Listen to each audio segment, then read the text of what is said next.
మరి సువార్త కూడిక ఈ స్థలంలో చెప్పాలని దేవుడు ఏర్పాటు అయి ఉన్నాడు కనుక, ఎందుకంటే ఆయన ఎవరూ నశించిపోకూడదని, అందరూ అంతటా మారు మనసు పొందాలని ఈ రక్షణ సువార్త సకల జనులకు సాక్షార్థముగా అందువరకు అంతము రాదని వాక్య సత్యములు పరిశుద్ధ లేఖనంలో వ్రాయబడింది. ఆ ప్రకారముగానే ఈ గ్రామమును ప్రేమించి ఆ రక్షణ సువార్త ప్రకటిస్తానికి ఈ స్థలములో మమ్మలను నడిపించిన దేవుని వందనాలు. ఈ సమయము చాలా విలువైందండి. ఈ మాటలు చాలా విలువైనవి. గ్రంథము పరిశుద్ధ గ్రంథములో మాటలు సత్యమైనవి. ఇవి మన జీవితానికి సరిపోతాయి. అంతేకాకుండా ఈ గ్రంథములో వ్రాయబడిన మాటలు ఏ మాటలు అంటే, సృష్టి అంతా కూడా ఆరంభము ఎలాగా చేయబడిందో, ఎవరి ద్వారా చేయబడిందో ఉన్నది. ఆ తర్వాత సృష్టి అంతము కూడా ఉంది. ఈ సృష్టి అంతా కూడా నిలబడదు. ఈ సృష్టి అంతా కూడా మిక్కుటమైన వేండ్రముతో లయమైపోయే దినము ఒకటే ఉన్నది. భూమి మీద కృత్యములన్నీ కూడా కాలిపోయే దినము ఒకటి ఉంది. ఆ సత్యం కూడా ఈ పరిశుద్ధ గ్రంథములోనే వ్రాయబడి ఉన్నాయి. అంతేకాకుండా మానవుడు పుట్టుక ఉన్నాయి. మానవుడు ఏ రీతిగా పుట్టాడు, పుట్టిన తర్వాత దేవుని మాట ఎలాగ వినలేదు, వినకపోయినందుకు అపవాదికి తన జ్యోతులకు సిద్ధపరిచిన రక్షణను మరి మన మనుషులందరూ కూడా ఆ నరకానికి ప్రాప్తులైపోతున్నారని, అందుకనే మంచి మార్గాన్ని కల్పించిన సత్యము కూడా గ్రంథంలో ఉన్నది. అంతేకాదు ఆ పాతాళ లోకంలోనికి మనుషులు యేసు ప్రభు నమ్మని వారందరూ కూడా వెళ్తారనే సత్యం కూడా ఉన్నదండి.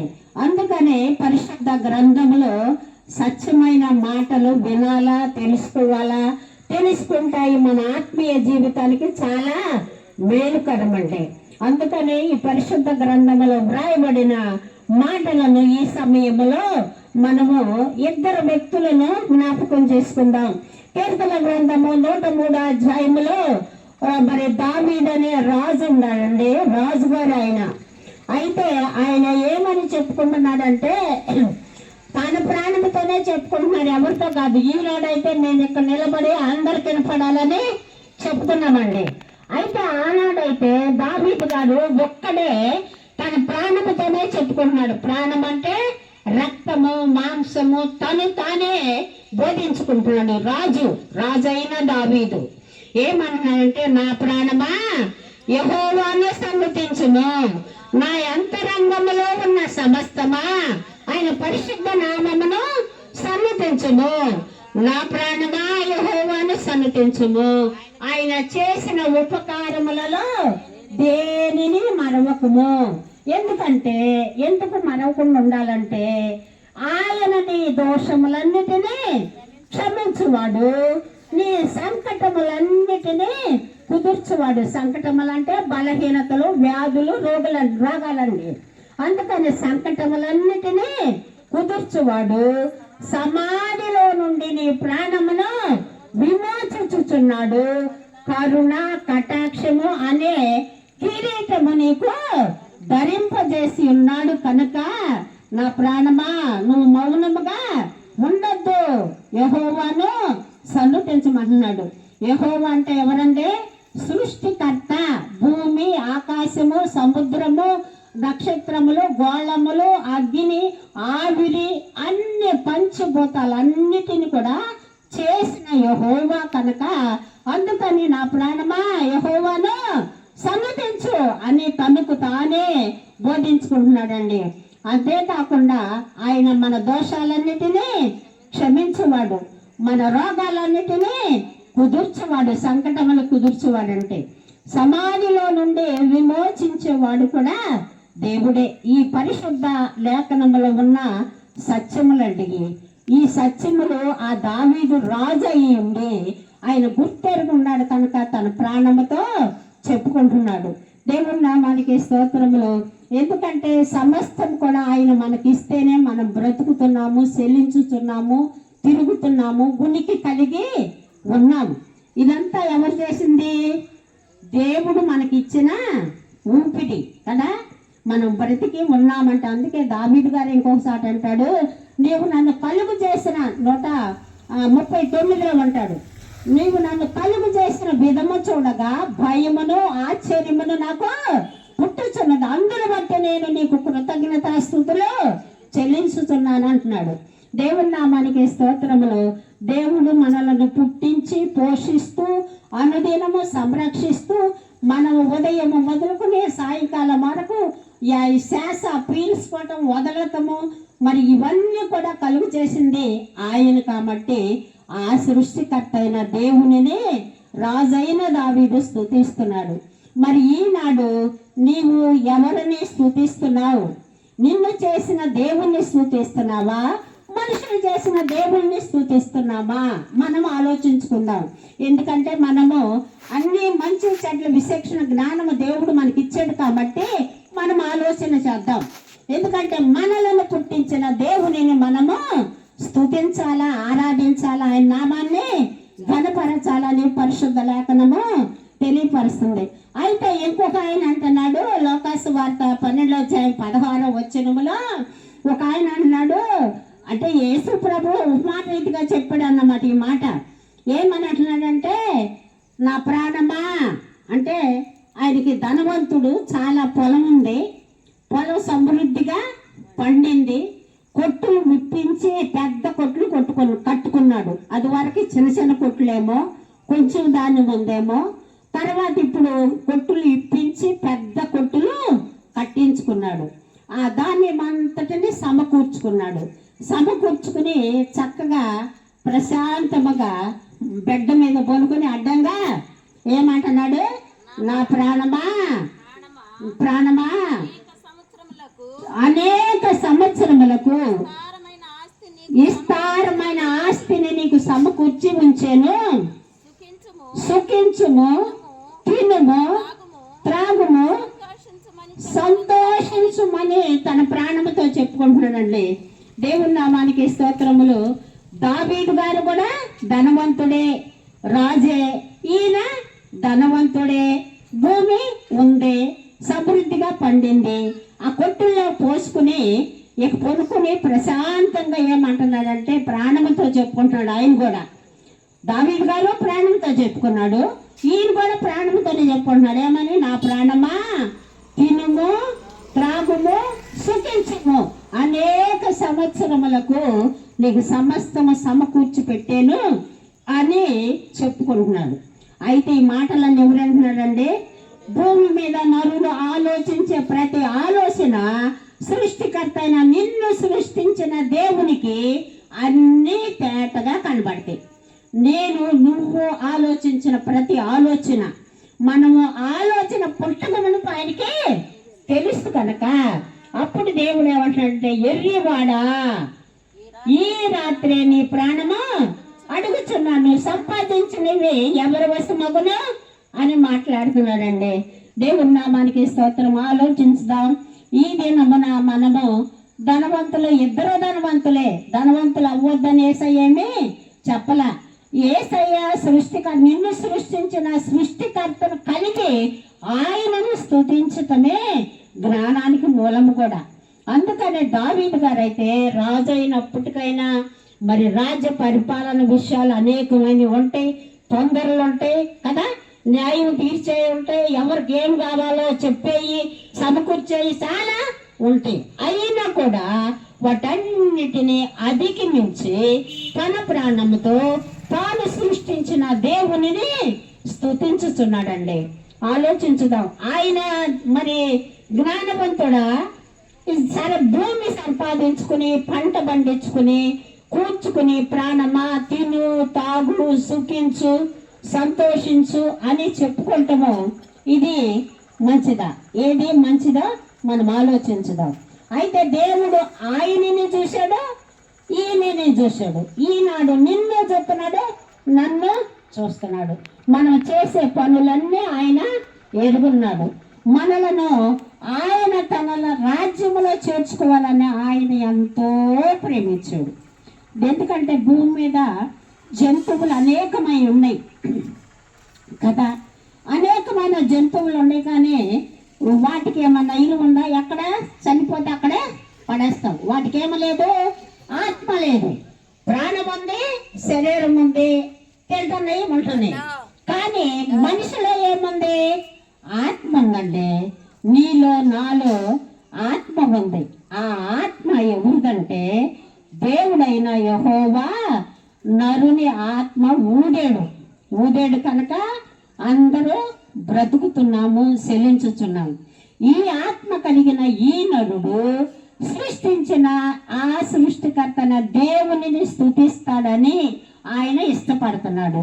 అంతేకాకుండా ఆయన మనతో కలిసి మనలో ఆయన నివసించాలని, మనం ఆయన్ని స్తుతించాలని ఆయన మనల్ని చేసుకున్నాడు. అయితే మనుషులంట యథార్థవంతులుగానే పుట్టించాడు అంత అందరిని కూడా.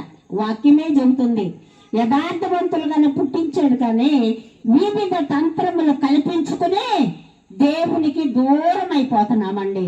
ఇది సత్యము, ఇది గ్రహించండి. జ్ఞానము గలవారు యోచించండి. ఎందుకంటే పరిశుద్ధ గ్రంథములో చెప్పబడిన మాట సత్యము. అంతేకాదు సృష్టించిన ఆయన నిన్ను సృష్టించిన ఆయన ఉన్నాడని నువ్వు గ్రహించు. ఉన్నాడని నిన్ను చేసిన దేవునిని వదిలిపెట్టి మరి వేరుగా మనము పోకూడదు.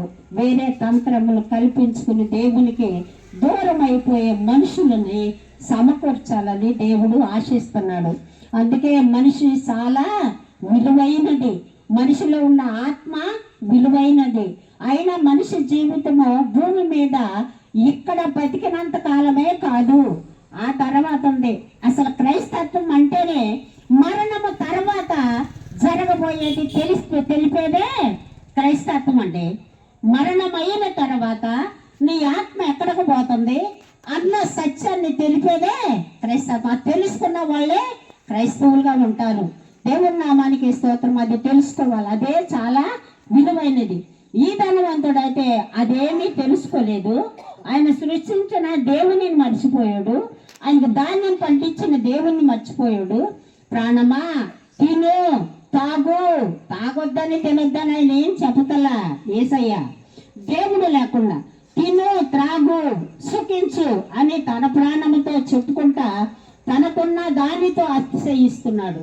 ఈ విషయాలు చూసిన పరలోకం అందున్న దేవుడు, ఎల్లువాడా ఈ రాత్రి నీ ప్రాణమును అడుగుచు నన్ను సంపాదించిన ఎవరు వశమగునని ఆయనతో చెప్పాడని గ్రంథంలో వ్రాయబడుతుందండి. అదే లోకాసు వార్తలోనే 16వ అధ్యాయంలో ఇంకొక ఆయన ఉన్నాడు. ఆయన చాలా పేదవాడు అయినా కూడా ఆయన దేవుని యందు భయభక్తులు కలిగి నీతితో, న్యాయముతో, యథార్థముగా దేవునిని స్తుతించుకుంటూ దేవుని చెప్పిన మాటల ప్రకారము నడుచుకుంటూ ఉన్నాడు. ఆయనకి ఏమీ లేదు భూమి మీద. అయితే ధనవంతుడు ఊదా రంగు వస్త్రాలు కట్టుకున్నాడు. ఆయన ప్రతిదినము ఆ వాకిలి కాడ, గేటు కాడ ఉంటాడు. ఆయన తిని పడేసిన ఆ పులిస్ త్రాకుల్లో మెతుకులు తిని బ్రతికేడు ఈ లాజరు, పేద లాజరు. అవి తింటూ బతుకుతూ ఆయనను తను సృష్టించిన దేవుణ్ణి ఇచ్చి స్తుతించుకుంటున్నాడు. ఆయన ప్రాణం నిలుపుకోవటానికి ఆయన దేవుని నామానికి స్తోత్రములు. ఒక విషయం నాకు ఆలోచన వస్తుంది. ఎందుకంటే దేవుడు చాలా జ్ఞానవంతుడు కదా. ఎంత సంపాదిస్తామో, ఎన్ని రకాల వస్తువులు, ఆహారాలు ఉంటాయి అనుకో, అన్నిటికి పరిమితి పెట్టాడుగా. ఎంత పొట్ట జానే అంతే తింటాం. ఎక్కువ తింటావా? ఎక్కువ తినటానికి వీలు లేదు. ఉందా? ఎక్కువ ఉందని ఎక్కువ తినటానికి ఉందా? తక్కువ ఉందని తక్కువ తినటానికి ఉందా? అమ్మా, దేవుడు కలుగు చేసినవి అన్నమాట. అంత కూడా పరిమితే పెట్టాడు. ధనవంతుడికి, దళితుడికి, అందరికి సమానంగానే దేవుడు పెట్టాడు. అయితే దేవుడు నామానికి స్తోత్రములు. ఆయన ఏమంటున్నాడంటే ఊదా రంగు వస్త్రాలు కట్టుకుని దినదినము సంతోషించుతూ సుఖించుతూ తిరుగుతున్నాడు. ఆయన ఈ ఇంటి వాకిటాల ఆ మెతుకులు మేరుకుంటూ కష్టపడుతూ వేదన పడుతూ అయినా దేవుని నామాన్ని స్తుతించుకుంటూ బ్రతికిన లాజరు ఇద్దరికి మరణం వచ్చిందండి. ముందు ఈ పేద లాజరు చనిపోతే దేవదూతలు వచ్చి, అయ్యా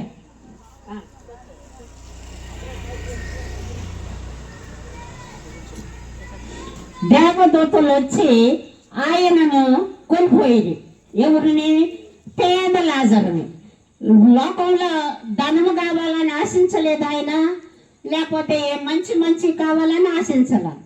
ఏది ఉంటే అదే తిన్నాడు. దేవుని యందు భయభక్తులు కలిగి ఉన్నాడు.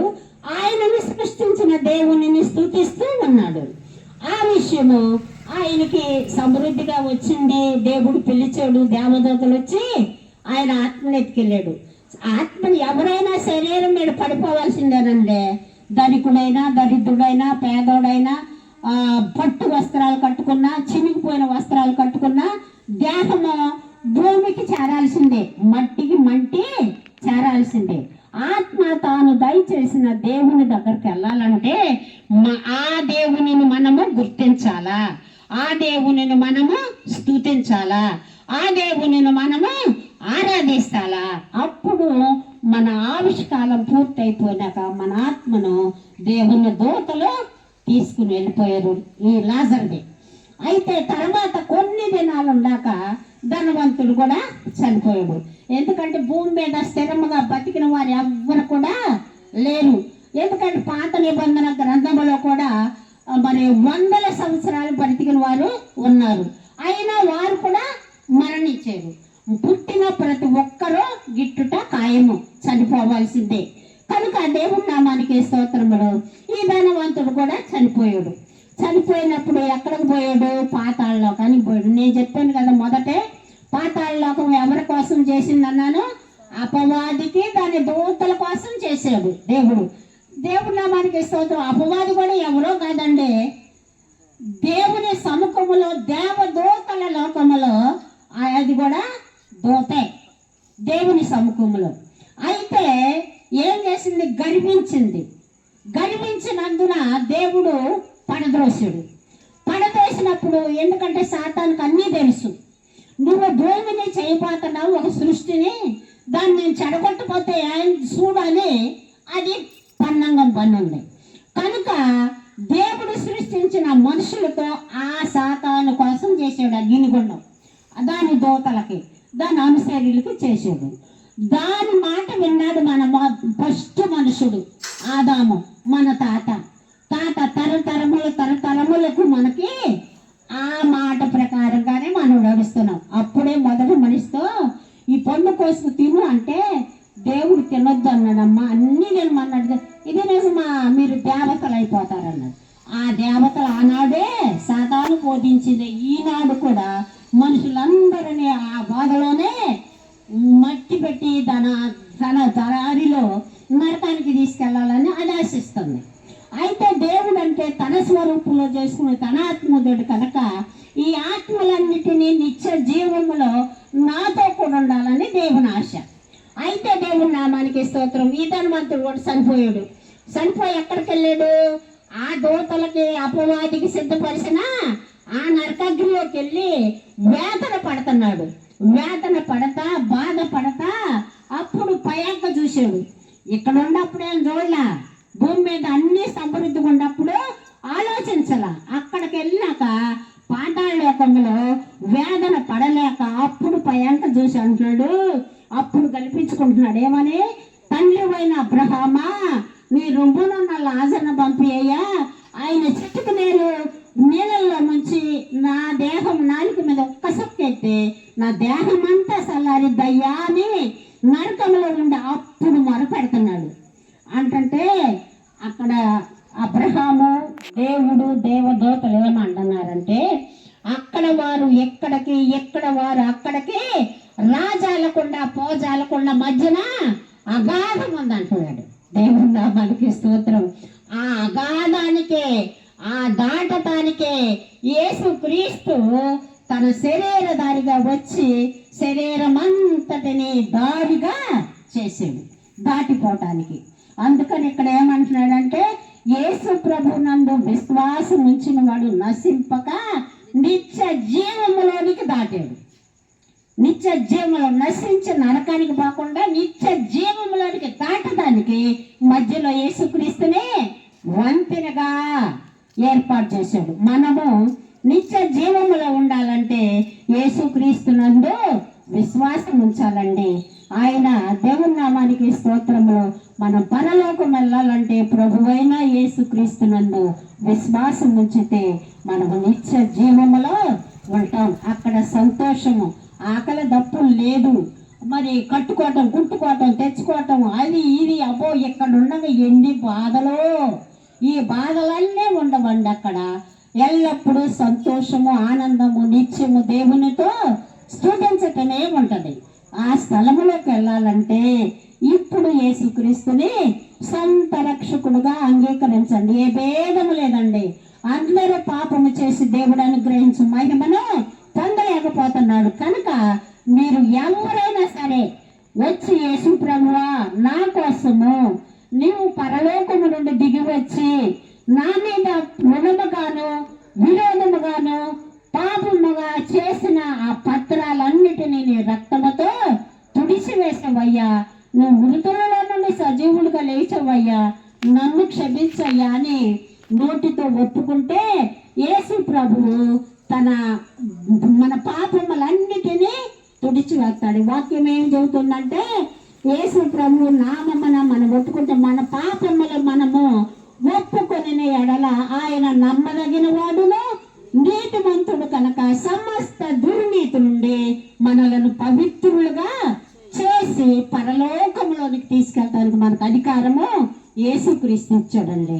మనం పొందవలసిన శ్రమ, శిక్ష, అవమానము, నిందలు, దెబ్బలు అన్ని కూడా ఆయనే భరించాడు. ఇప్పుడు విశ్వసించిన ప్రతి ఒక్కరిని కూడా ఆయన భరించాడు. ఆయన భరించాడని విశ్వాసం ఉంచితే రక్షణ తప్పకుండా కలుగుతుందండి. అప్పుడేమంటాడు ఈ ధనవంతుడు, చూసావా పాతాళలోకంలో వేదన పడతా లాజర్ను పంపమంటే కుదరదు అన్నాడు కదా. అయితే ఏమంటున్నాడు, రికమెండేషన్ చేస్తున్నాడు అండి పాతాళలోకంలో.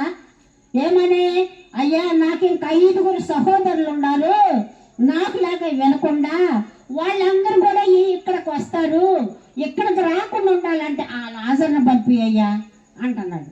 అక్కడున్న లాజర్ను పంపిస్తే నమ్ముతాడని. నమ్ముతారా? దయ్యమా భూతమా అని కూడా అంటూ ఉంటారు కదా. దేవుని నామానికి స్తోత్రములు. అందుకని యేసు ప్రభువు అక్కడ ఏమన్నాడంటే, ఇక్కడ చాలా మంది ఉన్నారు, పాత నిబంధనలో ప్రవక్తలు ఉన్నారు, తర్వాత సువార్తికులు ఉన్నారు. వారు చెప్పిన మాట నమ్మకపోతే అక్కడి నుంచి వచ్చి చెప్పినా నమ్మరు కనుక అని ఆ ధనవంతుడితో దేవుడు పలికిన మాట గ్రంథంలో వ్రాయబడి ఉందండి. ఇది సత్యము. కనుకనే దేవుని నామానికి స్తోత్రములు. దేవుడు ఈ గ్రామాన్ని ప్రేమించి 50-60 సంవత్సరాల నుంచి ఇలాగా సువార్త వీధులలో చెప్పబడుతుంది. దేవుని నామానికి వందనాలు. ఎందుకంటే తన రాజ్య సువార్త సకల జనులకు అందు వరకు అంతము వెంటనే రాదు. అందుకనే ఆ సాక్షార్థము కొరకే మేము ఈ స్థలంలోనికి వచ్చాం. నరకం ఉంది తప్పించుకోండి, మోక్షం ఉంది యేసుక్రీస్తుని నమ్మండి అని సృష్టి యావత్తుకు యేసు ప్రభు చెప్పిన మాటల ప్రకారము ప్రకటించడానికి స్థలమునకు వచ్చామండి. దేవుని నామానికి స్తోత్రములు. ఇది గొప్ప సువార్త, ఇది మంచి వార్త. లోకంలో టీవీ నొక్కితే ఎన్నో వార్తలు వస్తున్నాయి కదా. ఎన్ని వార్తలు వస్తున్నాయి అంటే తండ్రి బిడ్డలను చంపాడని, భార్య భర్తను చంపిందని, అసలు ఇంకెన్నో ఘోరమైన సంగతులు వార్తలు అంటున్నాం లోకంలో. వాటి కోసము మనం చెవులు కోసుకుని వింటా ఉంటాం. అన్నిటికంటే మంచి వార్త, శుభవార్త యేసుక్రీస్తును గురించిన వార్త అండి. ఈ రక్షణ సువార్త విని నమ్మి విశ్వసించి యేసయ్య మార్గంలో నడుచుకుంటే నిత్య జీవం అంటే సుఖము ఉండదు, అక్కడ శాంతి ఉంది. కనుక ఆ శాంతి నీకు కావాలా, ఇప్పుడే యేసయ్య దగ్గరకు రావాలా. ఎక్కడైనా ఉండి ఇల్లున్నా, నువ్వెక్కడ ఉన్నా దేవుడు చూస్తున్నాడు. నువ్వేం వింటున్నావో, నువ్వేం చేస్తున్నావో కూడా ఆయనకైతే తెలుసు, మాకైతే తెలీదు. దేవునికి అన్ని తెలుసు. కనుక దేవుని నామానికి స్తోత్రములు. యేసుక్రీస్తు నామము తరపున మేము మీకు ప్రకటించుచున్న సువార్త సత్యము ఏంటంటే, యేసు ప్రభువు దేవుడని నీ నోటితో ఒప్పుకో, ఆయన మృతులలో నుండి లేచాడని నీ హృదయం అందు విశ్వాసం ఉంచు, నీవు కూడా చనిపోతే నిన్ను లేపుతాడని విశ్వాసం ఉంచమ్మా. అయ్యా ఇది సత్యం. ఈ మాటను అంగీకరించవలసిందిగా ప్రభు పేర తెలియజేస్తూ ఈ మాటలను ఇంతటితో ముగిస్తున్నాం. దేవుడి మాటలు మీ ఇనికిడిలో దీవించునుగాక. ఆమేన్. సహించెను పాప శిక్ష పొంద తగి ఉంటిమి.